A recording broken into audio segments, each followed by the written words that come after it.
Now! Hello, so welcome everybody. I probably have to speak in English, right? So my name is Tomáš Kovací. I work here for a while. Most of the last years I've spent on the front-end side of development, web applications and stuff. And today I will present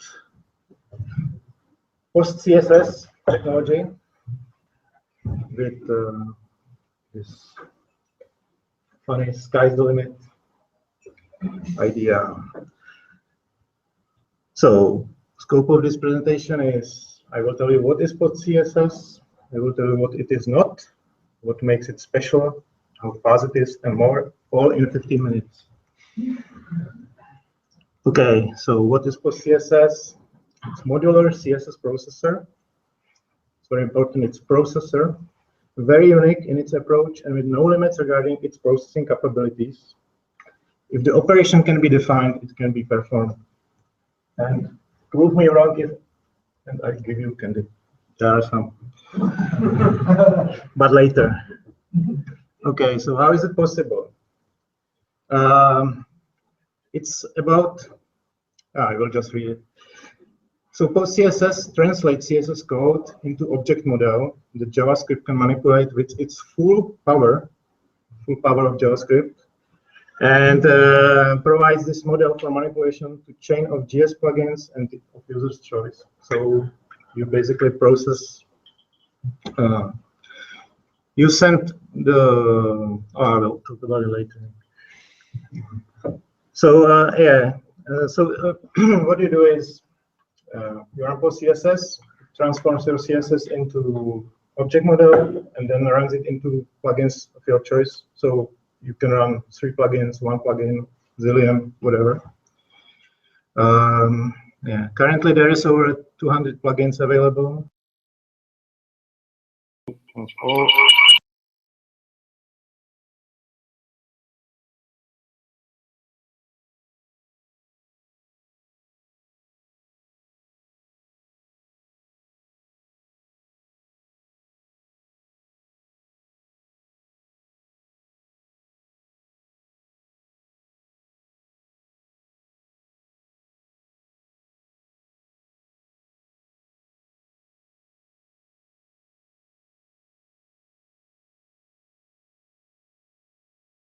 Demonstrate. Hey, do you have the presentation? Já jsem tě jenom mutnu, protože mám lepší zvuk od sebe. Okay.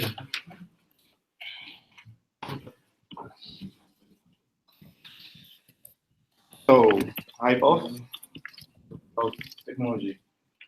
So PostCSS itself, it's open source Node.js application. It's written in TypeScript. You can find sources there. Sources of plugins are written mostly in JavaScript, some in CoffeeScript or TypeScript. And what is very interesting that besides plugins, you can just put bare JS function there to process the object model. So here it will be hard, but it probably could work.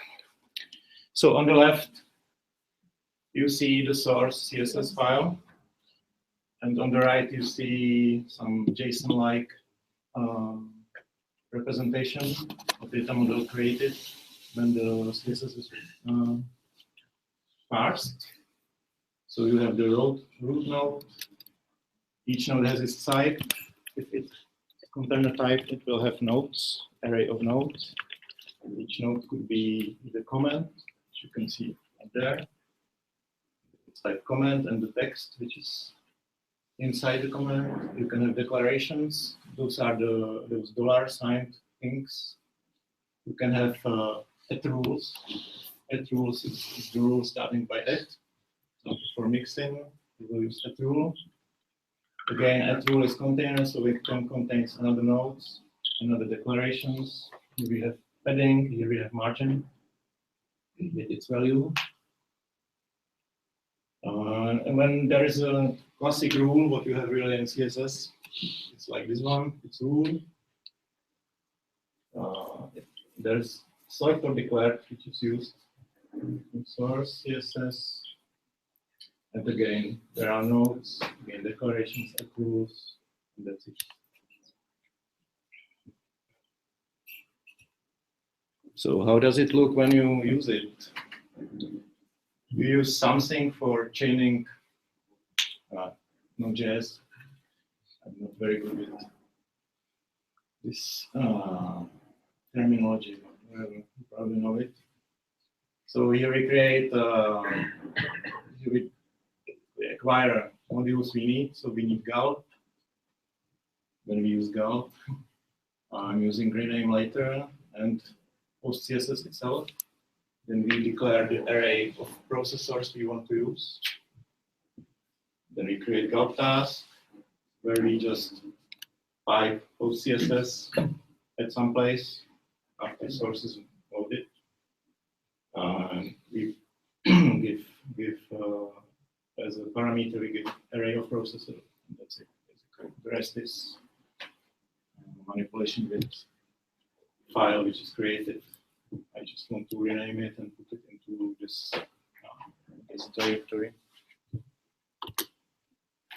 And if you want to put their own processing very fast and easy, you just, instead of plugin, put function there.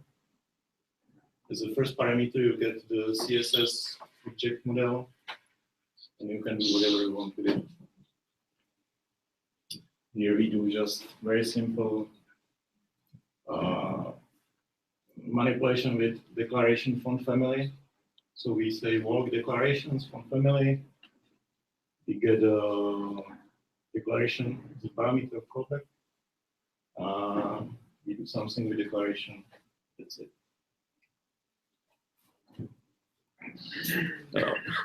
So API.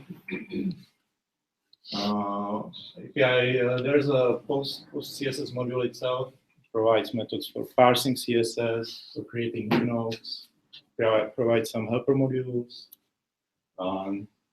It stringifies data back to CSS when it's done.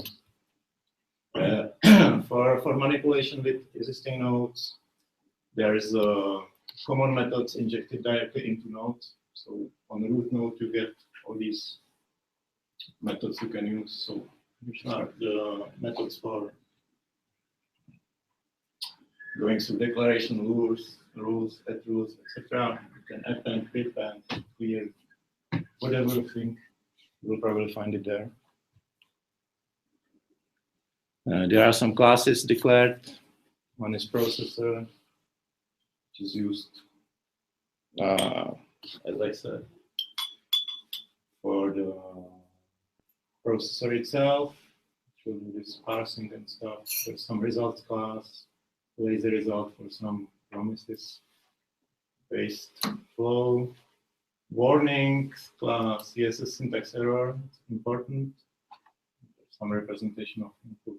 There are helpers to parse easily the vendor prefixes, to easily work with lists of values. If you have, for example, font family and you have more values, you can iterate over it easily. There's more in you go to API. So what is PostCSS not? Basically, I have stored this completely.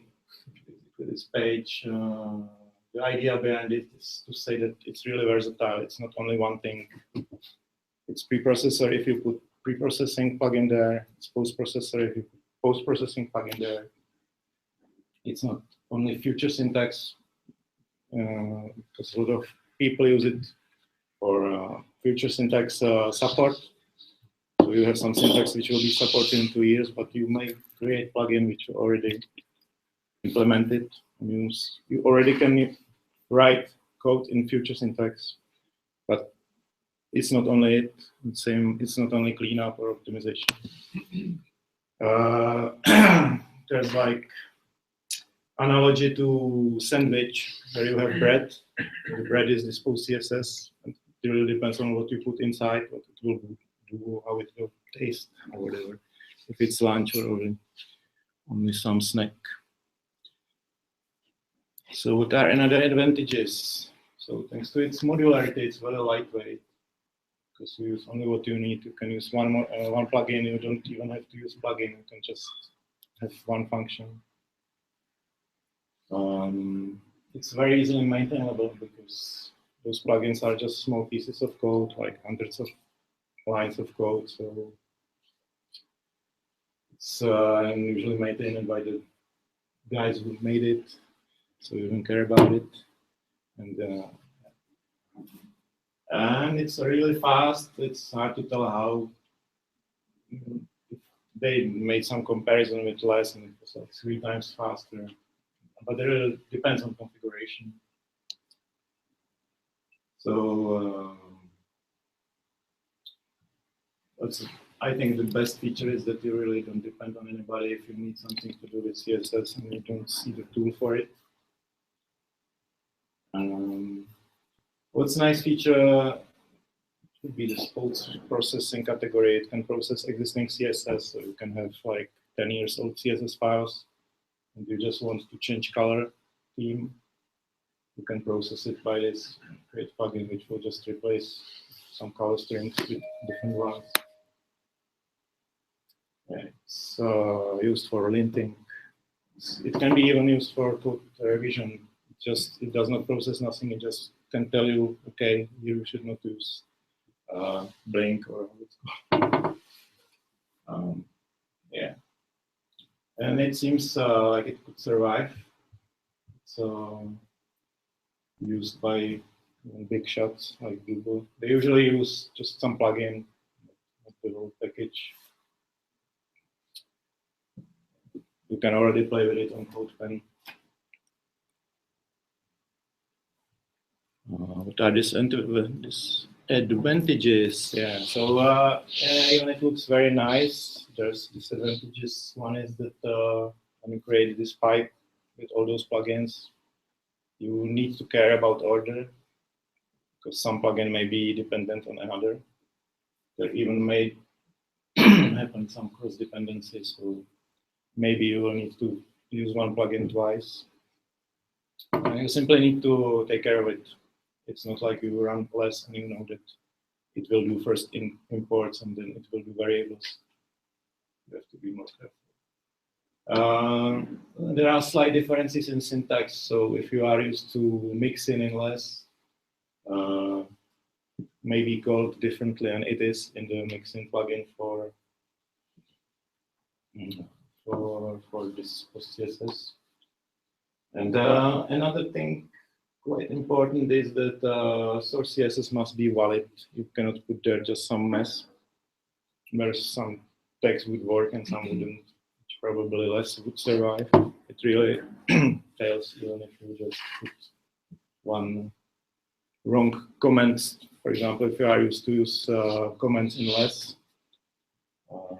those double slashes, it would crash it.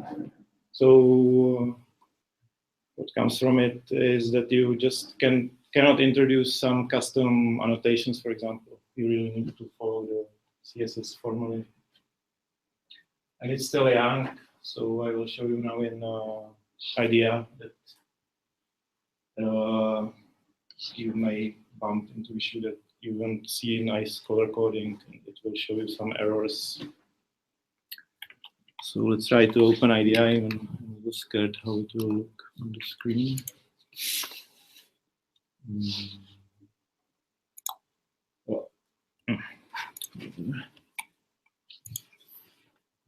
Oh my. Okay, so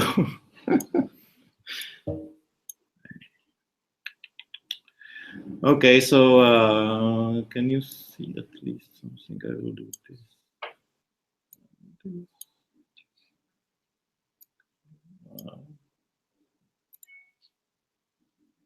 Oh, okay. So here's the code I've shown you already in the presentation. So here's the gulp module, rename module used later, PostCSS module itself, the gulp style. It wasn't best choice. I would advise to use something different than gulp next time. because it does not work 100% as PostCSS should. However, it will work in this example. And for the beginning, this array of processes will be completely empty. We declare the class, task for CSS processing. So we just run it now with the PostCSS and processor. It should take this styles PostCSS file and process it into the output. So I will delete this one. And let's try to run it. You can see it successfully run. And we should have our style here. There should be no difference because we did not add any processing plugin or function. And it is. And here you can see that color coding sucks. And there is no support for color coding in PostCSS. There is some thread on IntelliJ forum. They plan to add something for next CSS support, which would survive these dollars and stuff. Okay, so let's try some processing. So we would allow all these plugins here. Skip the function yet. Now when we run it, you see it was processed. There's no, the mixin was applied. Yeah. All promised in the processor array happened. And now we can try some own function. This one was in one demo. It will try to add missing font family fallback to sans serif. So when we run it now, we should see an output that sans serif was added very easily. If we had only this issue, we would just create this function, not install any plugins, run it, and it's done. Okay, there's something more. Yeah, I had function for traversing the content into the console, the content you've seen in presentation. So you can see you can use it even this way, just to play with content, put it in console, you can do whatever you want. Okay, so back to presentation, which I need to open again. And there was probably no more. Okay, questions? Somebody wants to prove me wrong about saying that it can do really anything you are able to define? There's a question at the English channel. Oh. Second. No. What were the issues with Galp and what do you suggest instead of Galp? I believe Grunt would work better. Because the issues,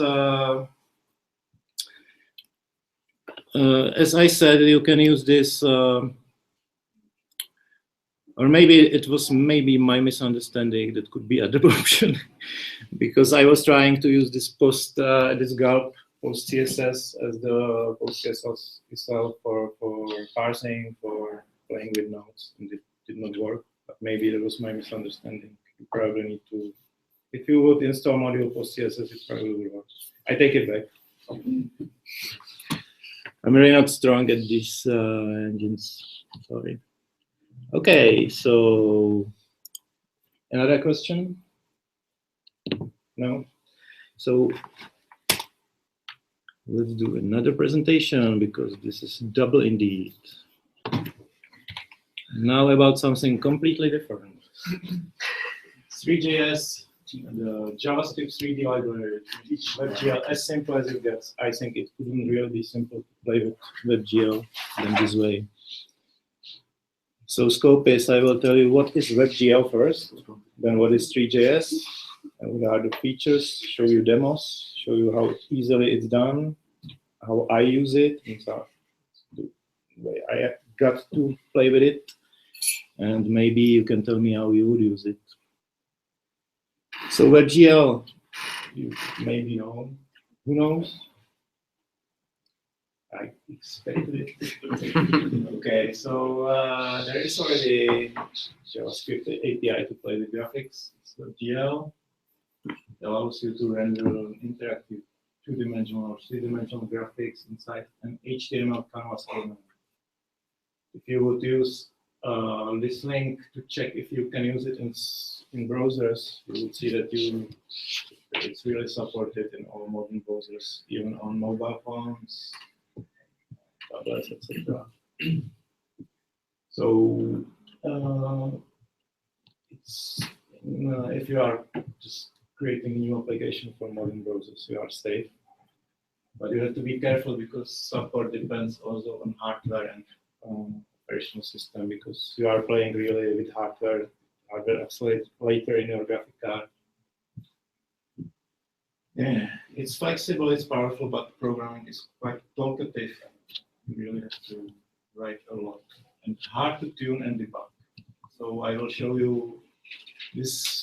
This presentation will be more about demos. So I will show you how you can easily render one pixel in 27 easy steps.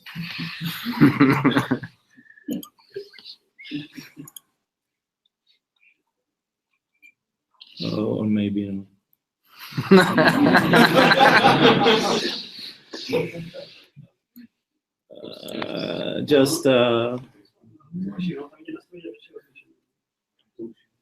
Ano, možná vyšlo. Já to Jo, takhle. Aha. Cool. Okay, so first you take a GL engine this way. Then you have to declare some vertex shader. You have to put function which will do something. Vertex shader itself wouldn't do nothing. You have to put some function there. There's a fragment shader, which is often called pixel shader, etc., etc. It's really complicated, and what you get is this.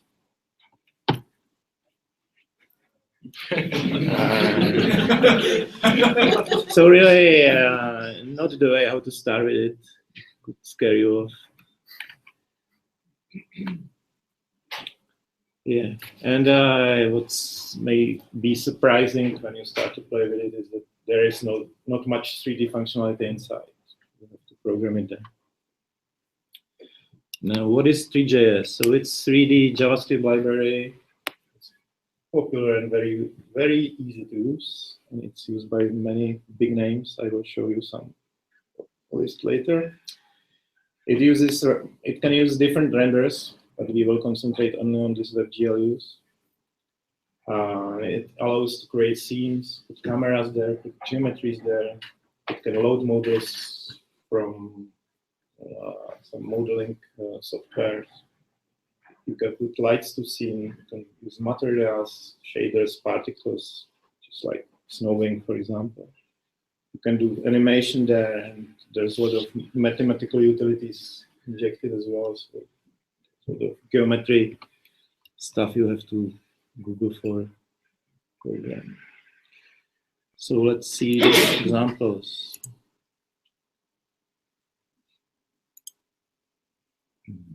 Maybe first I will show you this list of featured projects. If we scroll down, you would find, for example, this Is 360 Autodesk application for 3D modeling.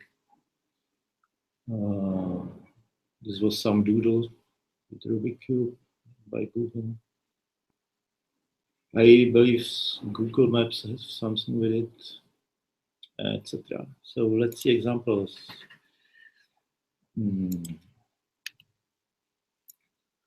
So this is quite basic, but impressive. It shows you that you can create 3D object, you can animate it.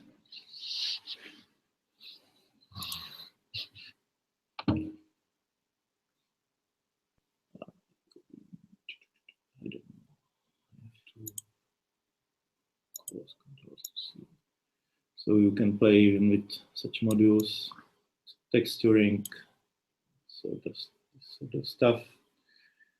You can even play with 3D. Does somebody have glasses? Etc. It's really a lot of stuff you can do.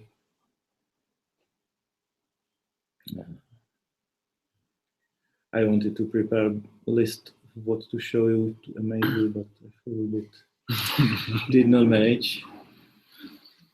This one I have used. This is quite often used as a model. I don't know where it origins. Okay, so these were the examples. Next, yeah. So I will show you how I program. Oh, Yeah, sorry for that.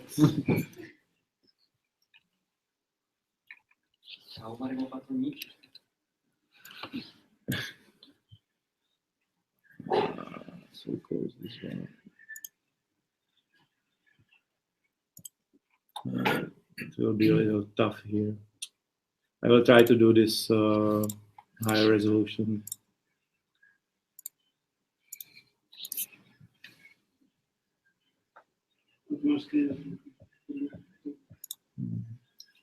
Oh, sorry for this.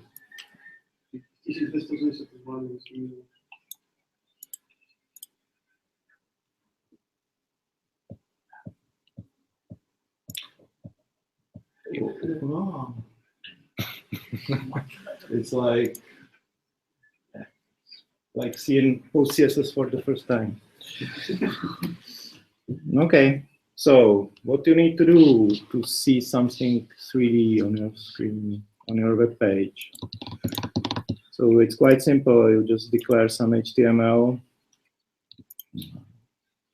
We will use body full dimensions for the canvas. So we just use margin as 0 and just disable our scroll bars. That's it. Now we just need to download the ThreeJS library itself. Plus I use underscore there and some simple data. So what you do is that you declare screen, construct new scene. You construct some camera. Usually use perspective camera for like real life experience. And then you declare render, which would be this WebGL render with some properties set. Then you just put the render DOM. It creates DOM element. You just put it as a child into DOM, into body, and that's it. You have to set some dimensions and what will be background color. And that's it. And now we are already creating some object. So to start with geometry, we will use just simple box geometry. We declare some material. We will use the normal material. And cube is just mesh of geometry and the material itself. Then we add the cube to scene. Then we just position camera somewhere and let it look at the cube position. We render it, and we should see it there. Oh, let's do this way.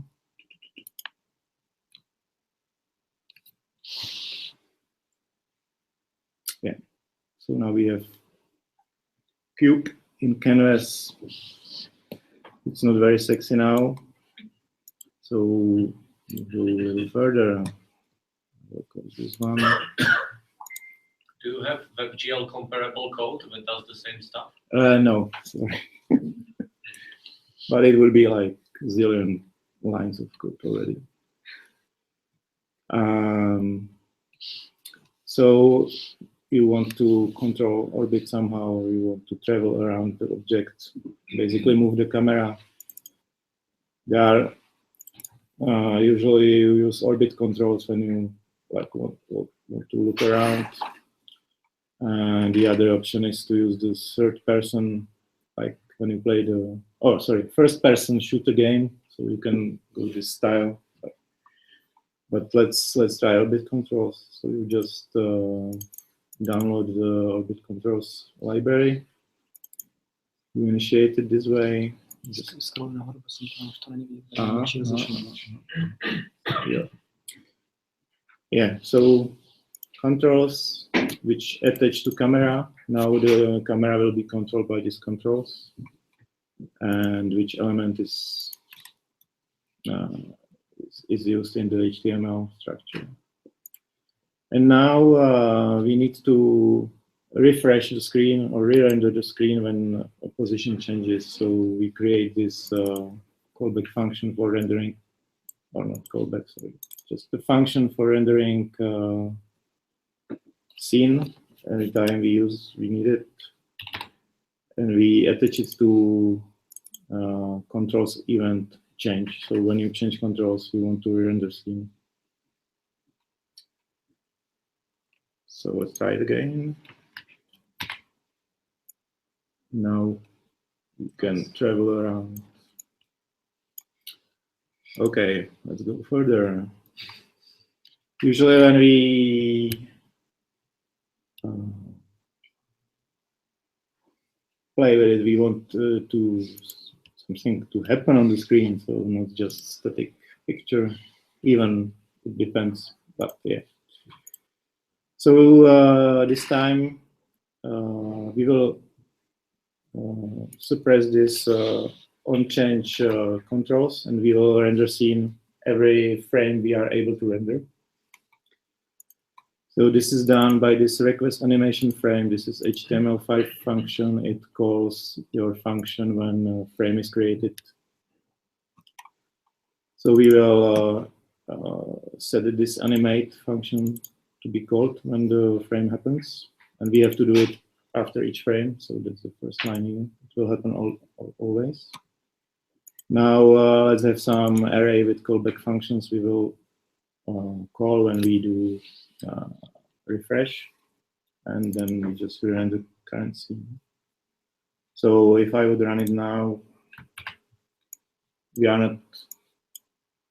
Oh, I have made something wrong. Yeah, I have to. Yeah, sorry, like this. So I have to call this function. It always works better if you call the function. Now, yeah, sorry, I've made 2 steps ahead. So I'm still able to move around, but now it's not refreshed after move, but it's refreshed every frame possible.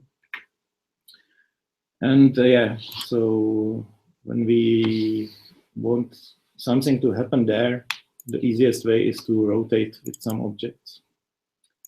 So I will create an array of rotating objects, which we will rotate every frame. If we want to have steady speed, we want to watch time, we need to know, because time between frames may differ, so we just declare clock. And with each reanimation, we just detect what delta, what time has passed since the last frame, and we will apply it for the rotation of the object on y-axis. There's some fun factor, but let's talk about it later. Okay, so now this should have been commented out. Sorry. So now I push the first on animate callback, which would be this rotate function. So again, every animation frame will call this rotate function, which will rotate by our object. Now we have only one object there, which is this cube, so you can see it rotating now. Now, when we do these animations, rotations, and put stuff there, we are often interested by some statistics. Typically, frame rate is interesting. So again, there's a stats module for this stats library. we will use it. It's again very easy. You just initiate it, you place it somewhere in the DOM with some styling. And now we have to update these statistics. Again, each frame is animated. So we push another animation callback. So it's right now. Uh-oh, what happened? Yeah, again, uncomment. So we just append this stats DOM element. And now it should be better. Yeah. So we can see. Okay. It's not very old projector in very Lightroom friendly color scheme, but you can see something happening there. And it even shows the history, so you can 60 see some bumps. FPS. How many steps to change color to red? Just the next one. I mean, of the statistics, so we can see them. Oh, say again. How many steps you need with this library to change statistics color to red, so we can see them actually now?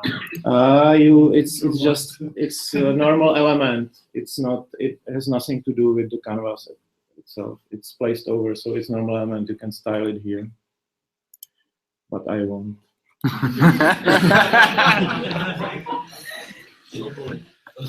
Because we don't have time. I have much more interesting stuff here. Homework for you.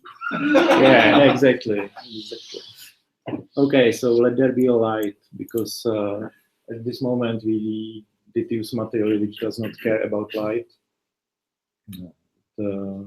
It's just shown every time the same way.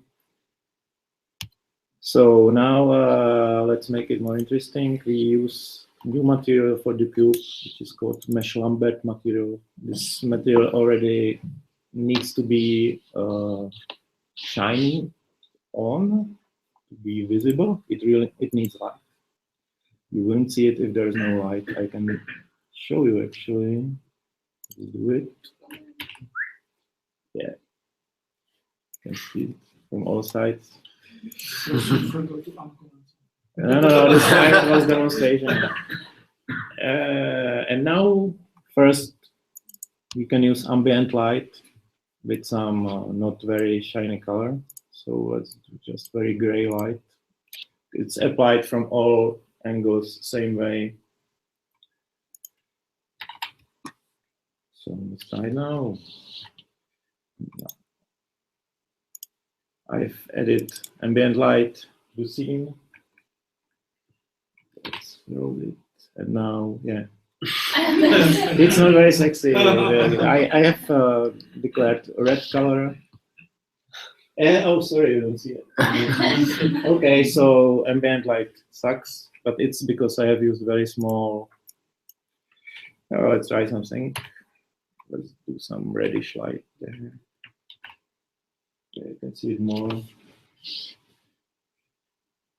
But I will dim it again because we want to use more interesting light, which is spotlight. So let's declare spotlight. We redeclare color of the light. We can boost intensity. One would be just normal. With two, you can get overdriven colors. I don't remember these, but this is some. This is damping factor, which in physical world is 2. This is the way how light dumps with the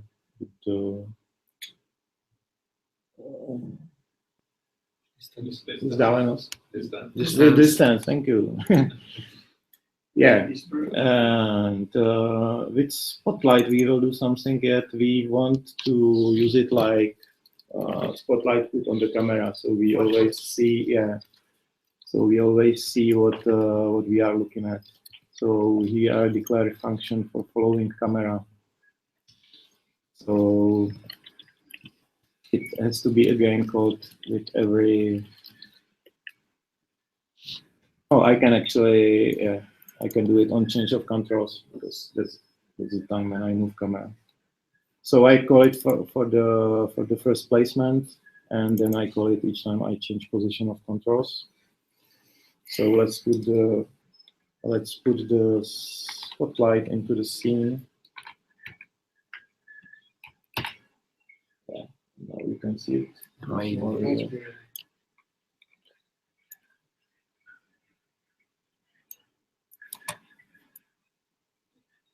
Okay, so what's next? Yeah, the library itself provides a lot of helpers to make your life easier, especially on debugging scene. So one nice helper is to add grid. I'm using here in my sample data, I've prepared some random colors, and I will use them. The first parameter is used for the color of the X and the Y axis themselves. The other is for the steps which we declare here. This is a number of steps we want to do with grid, and this is distance between steps. So ta-da, now we have grid. So we have a much better idea where we are at this moment. Now, what makes it more interesting is to adding some fog into the scene, which will dump objects which are in bigger distance from you. It will again give you some more live impression.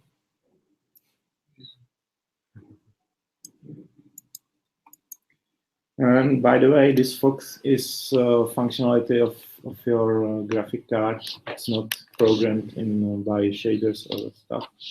So, for example, on my mobile Android, it does not work. But it does not crash anything, it just won't happen. Okay, the another interesting helper, or interesting, but useful, is to simply put some axis helper there, some axis indicator, so you know how you are oriented. So you just instantiate one, you say how long you want this thing is long. And now you can position it this way. Just every object which is rendered on the scene has this position and material rotation and properties. So this time we will put it a little bit above the y-axis, so it does not collide with the grid, and we will put it onto left by 50 to not be distracted by it. And there is something more interesting on the scene, and it's interesting property. You can say that fog should ignore this element if you don't want to, or if you don't, you understand, right? So now you can see we have this helper here.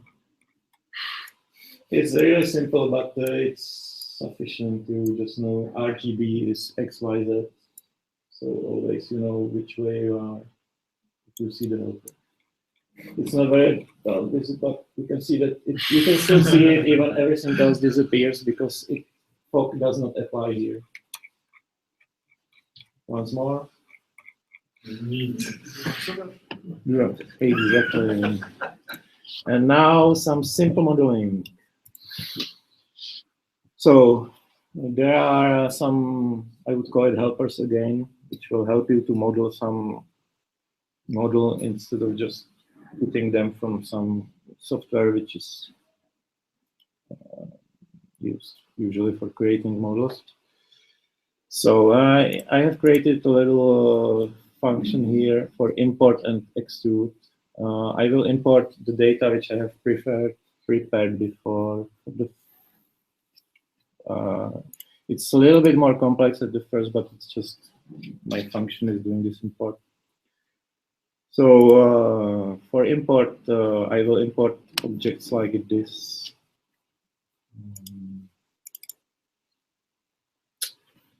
So my data will have its geometry declaration. It has some offset. It has some shapes. There can be more. The simple one has only one shape. For each shape, I have color here, and I have vertices. How the outline of the shape is declared by the vertices, and you can have a hole in the shape. So you can have more. I have one here. So what I will do, that I will declare shape and holes in objects of ThreeJS. So I will go this geometry to it's my geometry. So what I will do for each shape, I will declare some material based on color. Either I already have this material there, or I will create new one. So it's just simple one bed material with color. And I will create shape object. Shape object takes these vertices as the parameter. So this is the outline. And yeah, I just have to convert them into vector2 class, which means that it's two axis vector. So this is just conversion from my format to their format.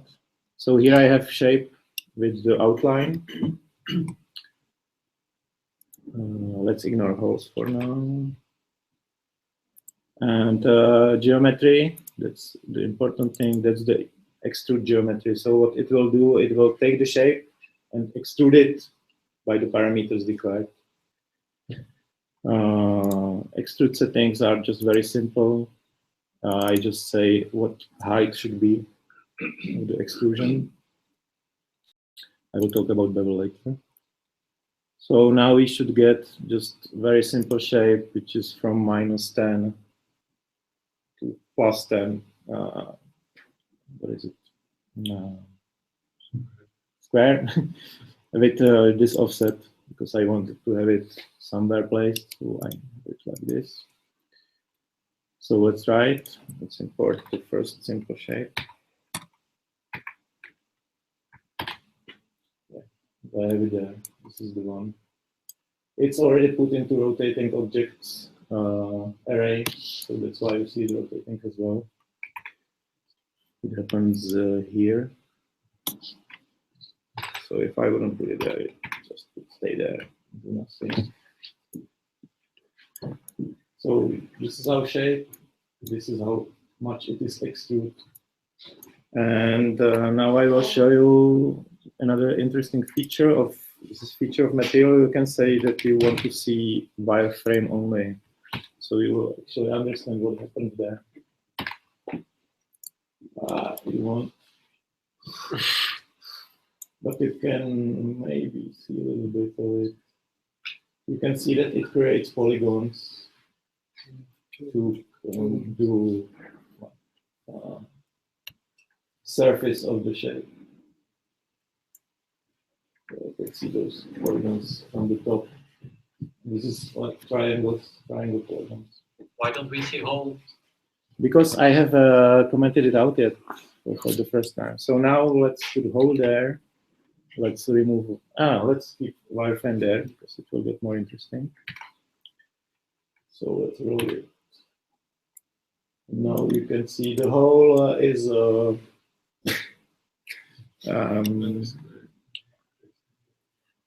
it's Star. extremely kosočtverec. How? Wow. I should have used different. Default square. Yeah, but yeah, thank you. It is cool. So here here you see the hole is from -5 on 0 axis. Sorry, to +5 on y axis, etc. So this shape, and as you can see that it has to somehow cope with the fact that there is a hole. So polygons are now much more complex. There is more polygons. Okay, so let's put color back there. Let's disable wireframe. See it. So yeah. So this shape. Square, you mean? Yeah, but it's square rotated. It's rhombus, Mojis says. Rhombus. Thank you. Thank you, Mojis. Okay, so and now this was let's use some random complex 2D geometry so it's more interesting. Again, I've prepared one. Oh my. Yeah, that's the random complex shape I have found on the internet. Make it rotate. Yeah, and let's make it rotate. So let's put all what is created by this important extrude function into rotating objects. Now it's much more cooler. Okay, but there's more. No way. Yeah, believe it. There's another way how to do modeling. I will disable this cube for a while, or maybe forever. Don't need it anymore. It's too primitive shape. I just have to find it. Okay, so we want to put this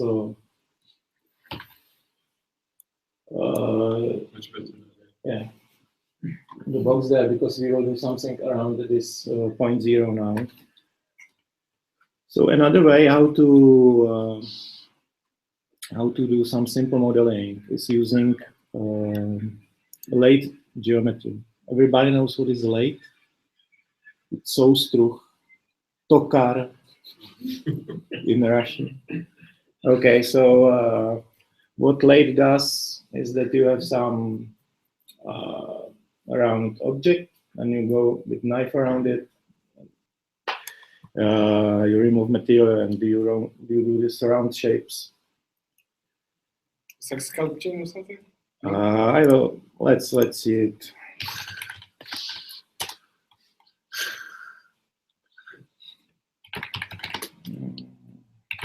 Actually, this is not library specific. This is computer graphics 101. So Yeah. So this is how real light. Oh, this is CNC light. So it's a little bit. No, please. Sorry. Because they cannot see the But whole. they can see action. So this is what real life light does. When it tries to create pound figure. Pesha. Okay. So let's try to do the same thing. So I will do it step by step.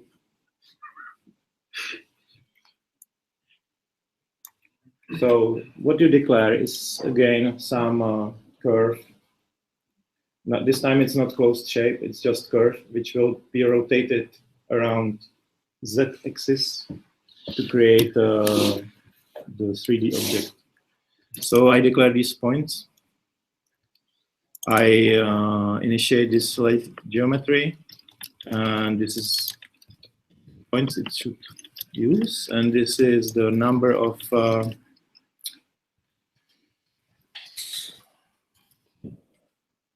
segments it should add, because we cannot have in real life it's unlimited number. We need to segment it somehow. We don't work with the round shapes in the real. These are always just polygons, and it's always some approximation.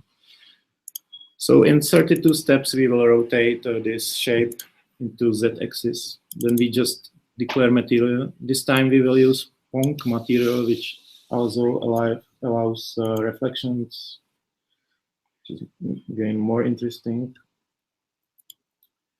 Yeah, and that's it.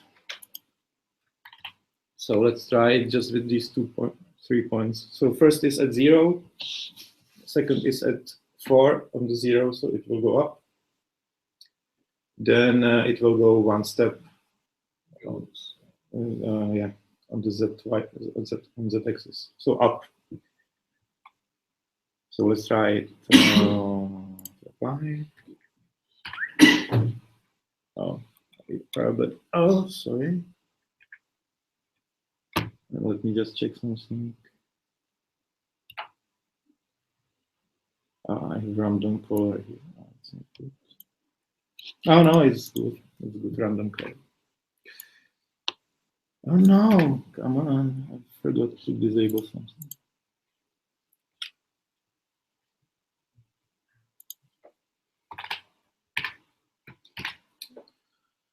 Yeah, so now you see what happened. This is the shape from the right. So this is the 0.00. This is the 0.40. This is 0.14. I may switch the axis, but you get the idea. So we have like this base for the figure. Then we will go a little further. So at the 0.2, we will go to 2.5, which should create this. Should go like this. Yeah. So again, our curve is up here and down and rotated.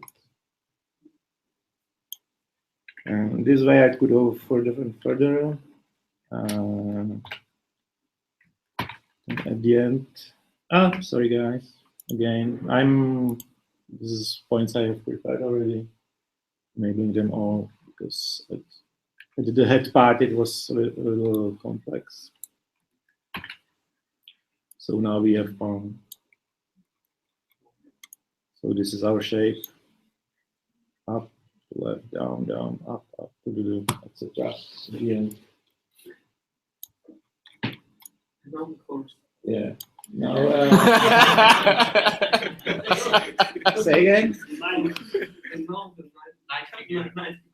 Yeah, good one. We need 3 weeks. Okay, so first thing I want to do is to make it standing. So I will rotate it. So now it's standing. It's a little better. And what's up with CN group rotating? Like, yeah. Like for me to up in disco. Yeah, I will position it a little bit somewhere so it's not just in the center. Yeah, and now when we have this punk material, this punk material can accept textures, so we can apply texture. Let's make it wooden. So what do you do for texture? It's very complex. You can see here. You use texture loader. You say which texture you want to load. I may show you this texture. I have it here. So I will use this texture. It has to be square 2 dimensions, but it would resize. It wouldn't crash. It wouldn't be the right dimensions. Okay, so here's the path to the texture, and here's what to do with it when it's loaded. So once the texture is loaded, we will set it as the map for the material used for the pound model. And we just need to make sure it gets updated. At some objects you don't have to do it. At some you do. It's a little bit confusing, but here you have to do it. Always use Google. So yeah, so this material needs update. So you set it to true. Sorry. So now once it's downloads texture, it should apply it on the palm. And yes, it is.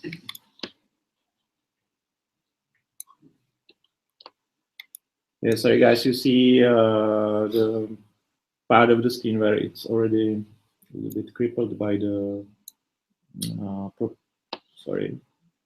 the camera because it's I forgot the name. It's perspective camera. Okay, so we are getting almost at the end. So when we have texture, let's have some interaction with objects. So far, we may control objects from outside by the script. But what we cannot do is to control script by the objects. So far, I mean, if you, for example, want to click on some object and to have something happen, some on-click event, you have to implement it. So let's try it. Here's a technology called Tricaster used. So what it does, it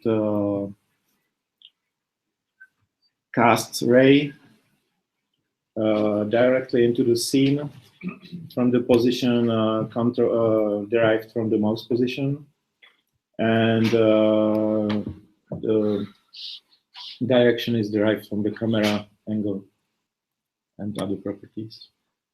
So what we do is initiate one Tricaster, have some two-dimensional vector with mouse position. So it has to be normalized position. It means that in center it's 0, 0, and on the left it's -1, and up it's 1, on the right it's 1, on down it's -1, x and y.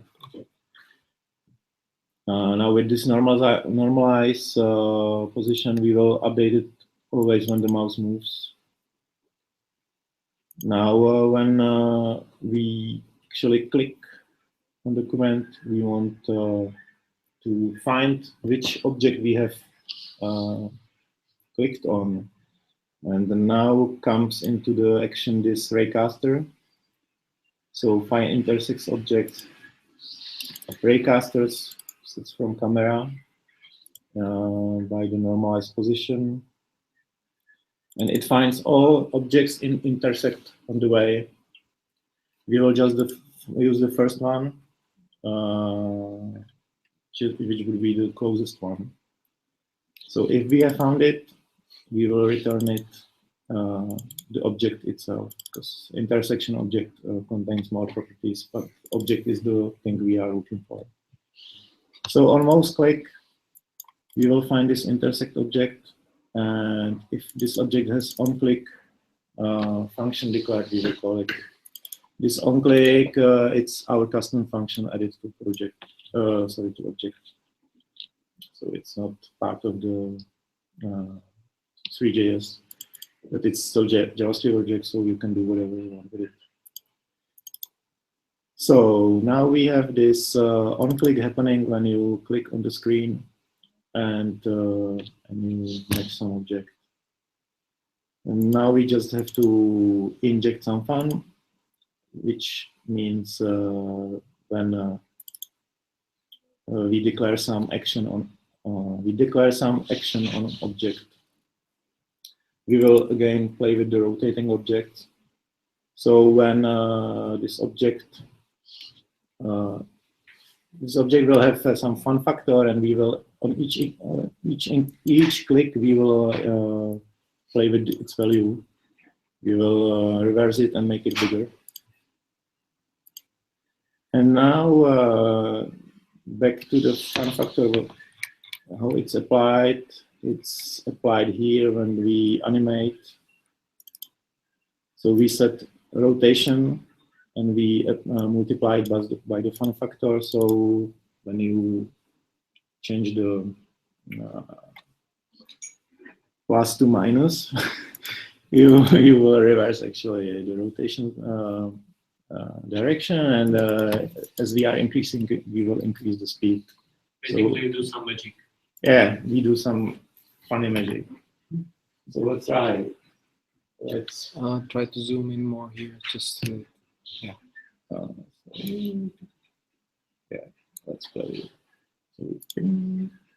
Oh, something is not working yet. I have forgot to uncomment something. At the end.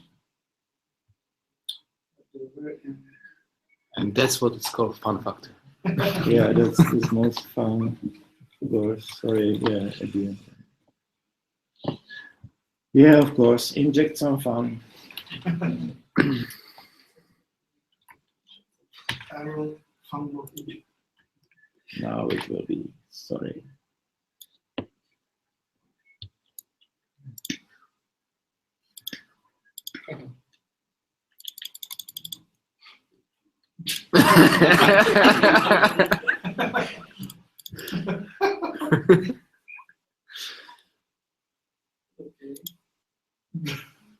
It's fine to look at it from the top.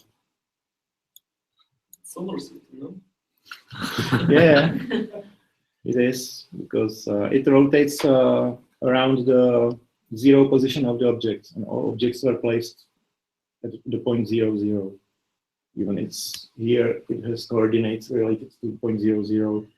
So that's why all these objects rotate around the 0, 0. Okay, and the last step is we can have some animation. It's TweenJS. You can use a lot of kinds of animations, and they are working on it quite a lot in ThreeJS. But I have just picked one. This is TweenJS library. And what animation means that you can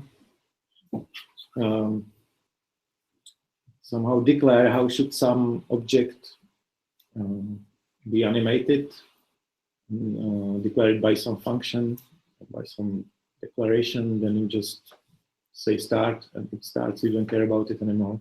So you would use it if you would have like eyes. You would make it blinking them by this. You would just declare some animation, put it around, and the guy would blink all the time. It depends on you. So we will play with the scale of the pawn figure. So we create a current scale object. Then we create 2 animations. One is for the making him slower. The other one will be making him bigger. So the one goes from current scale to scale 0.75, and we want to take 2 seconds for this move. So it will calculate the animation accordingly, and the other will be to go up. So current scale, which will be the 75 at this point, to scale 1 again. It will take 4 seconds. It's like making drepe, I don't know. Heart. Yeah, okay. Squats, yeah. Okay. So let's make him do squats. So here is the rescale pawn. And here you declare the callback, which is called every time the function, the animation wants to know the position. It will find the position, and it will let you to do anything you want with the position. Sorry, the object you are changing, which is the scale this time. So we will apply scale to z-axis every time it changes. So on update, we rescale in case of both animations, up and down. For each animation, you can declare, it's called easing. It's the way how it will happen, what will happen at the start and at the end. So it won't be just a linear up and down, it will do something more interesting. And now you change the now you change the animations, so this down will happen, sorry, the up will happen after the down. So it will itself take care about the right order. And the last thing we do, sorry, I cannot go up. I can, sorry. Okay, so so what we want is that the pawn model will start this animation when it's clicked. So animation won't happen out until you click on the pawn. Good command. Okay, yes. Just destroy the fun. Thank you very much.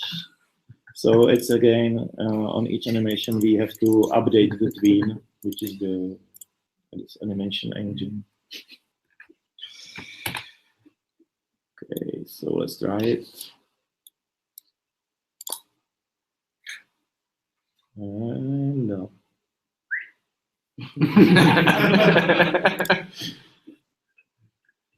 So the interesting part is this easing.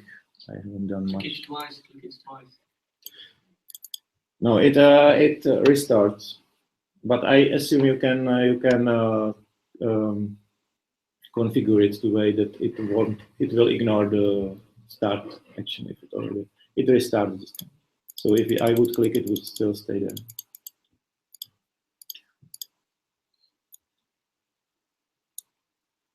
Yeah. So that's about my demo part, and I will just go quickly through the rest. I don't think we have time. It's Okay, 15:15. So what do you use this library for? Yeah, I will just Well, show. so Yeah, that's- that's a good question. Thank you.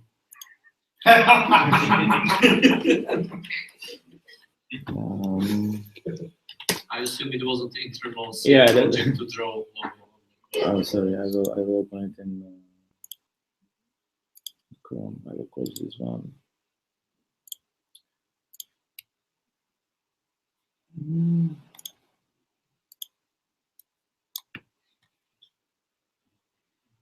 So I use it for preview of the G code, which is used for controlling CNC machine. So it's just very alpha phase, so I'm just able to import G code to do some like it should help people who just start with CNC and with G code, because it could be a little overwhelming at the beginning. So it will translate all these G codes. It's like very ancient programming language, like a little bit like assembler maybe. So you have just G21 means set up millimeter as basic units, for example. G0, these purple ones are the ones which actually do some movement of the tool. So this is some simple program, some hello world program. Not very visible. Yeah, I'm sorry. So, but, yeah.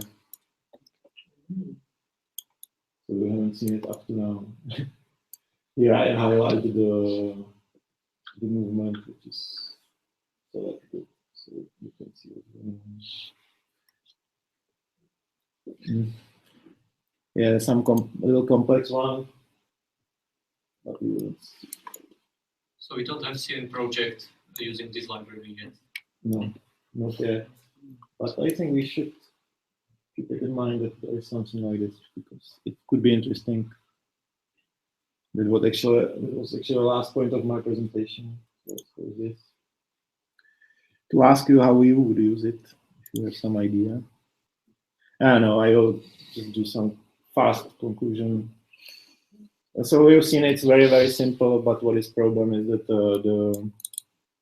So I just need to just minimize it so that guys see it. Yeah, so it's really a nice tool to do at least first steps in the 3D world. You will understand a lot of principles. It's probably the most easy way possible.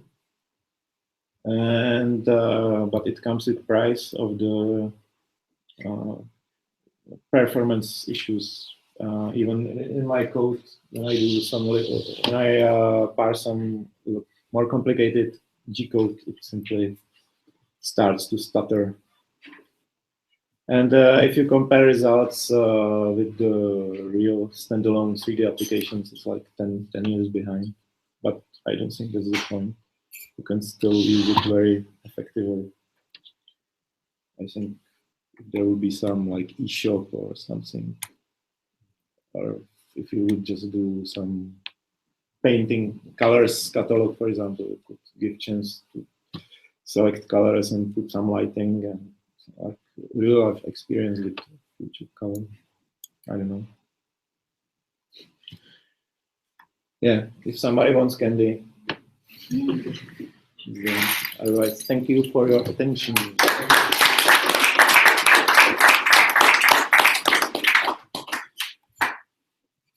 To bylo 15 minut.